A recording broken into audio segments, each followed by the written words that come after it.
Good morning. I'm Greg Johnson, Director of Students and Young Adults here at Bethany Baptist Church. And I just want to welcome you guys for joining me as we are about to dig into John chapter 2.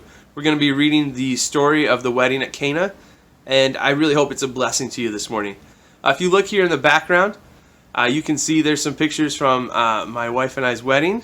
We got married down in Texas, so I got my Texas Rangers shirt on. But thank you for joining me this morning, and I hope that it's a blessing hearing what God has for us this morning. Okay, so let's just get looking at John chapter 2. We're going to be reading again about the wedding at Cana.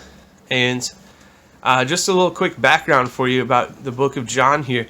It starts off with "in the beginning."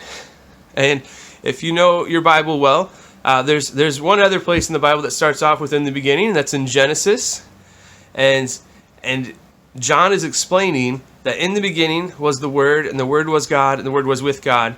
And when he gets to the end of this explanation in John chapter 1, he goes, Jesus is God.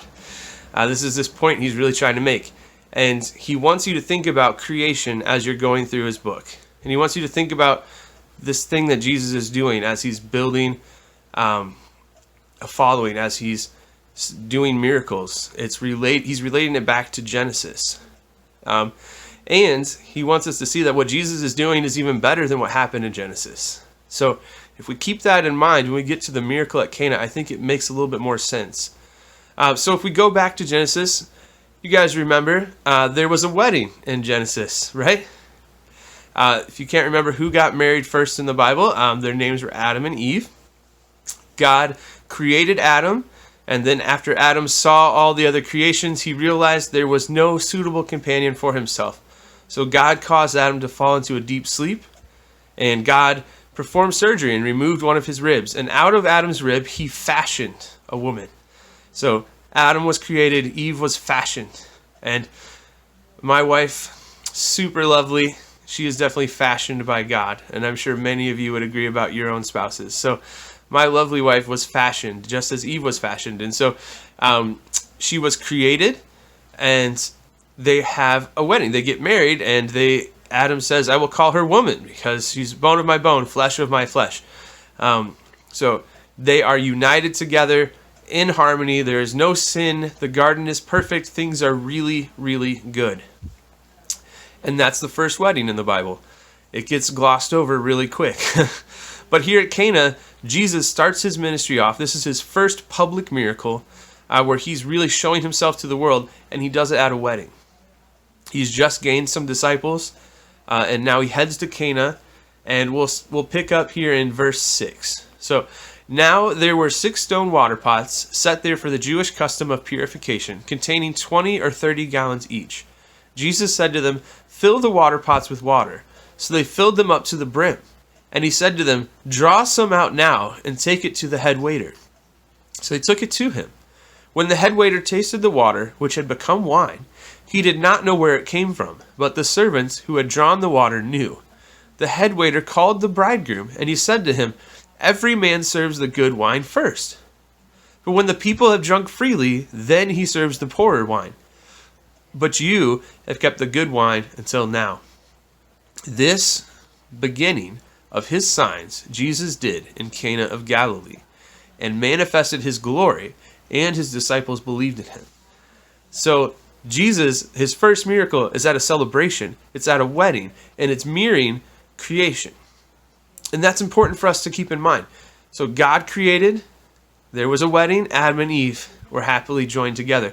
Here Jesus shows up at a wedding with his disciples and performs a miracle, because he wants us to keep in mind this idea of a wedding. And the head waiter is really what tells the point of this entire miracle. And the head waiter calls the bridegroom, right? And he says to him, every man serves the good wine first. So it's tradition to serve the best at the beginning. But when we're dealing with God, see, creation was good. Creation was great. And then after that, when the people have drunk freely, he serves the poorer wine. And they did do that. And so after creation, there's the fall, but we still have a lot of good from God. But then Jesus comes and he serves the best wine. Jesus brings us the best wine. But but you've kept the good wine until now. See, God himself kept the good wine until now, and Jesus is our bridegroom. As we read the New Testament, he says the church is his bride, and he is the bridegroom. He has prepared us for himself. And so at this wedding, if we want to look at our spiritual life this way, right, at this wedding, at this relationship with God, if we look at history that way, right, he served good wine. And we fell, and God still showered goodness on us, but it wasn't quite the same. And then Jesus comes, and everything's even better than at the beginning. Our relationship with God is something that the angels long to look into, and it boggles their minds. It's something that all of the prophets of old looked forward to. They looked forward to Jesus coming, and they were glad. And then here today, we have Jesus himself bringing something better than we had at the beginning. And ultimately, it's going to continue to get better. See, because one day Jesus is coming back, and he's going to deal with sin altogether. And we're going to have even the best wine at the end of our story. And so that's how it is with God. It's good, and it gets worse. And then it gets worse and worse. If we look at science, right, this idea of entropy, right, so it starts off at one point, and then eventually everything just continues to get worse and worse and worse until nothing. When we're dealing with God, it started good. It got bad because of the fall, and it's going to get better and better. And one day we'll be with him in heaven, and there will be no more sin, no more pain, no more suffering, no more coronavirus. # blessed by the best, right? So God himself is going to take care of us, and we're going to have this close relationship with him, and that's what we're all looking forward to. So as you read about this story, the miracle of the wedding at Cana, I want you to remember the words of the head waiter, right? Every man serves the good wine first, but God, after the people have drunk freely, he decided to bring out the best wine. Thank you for joining us today. I hope this has blessed your heart.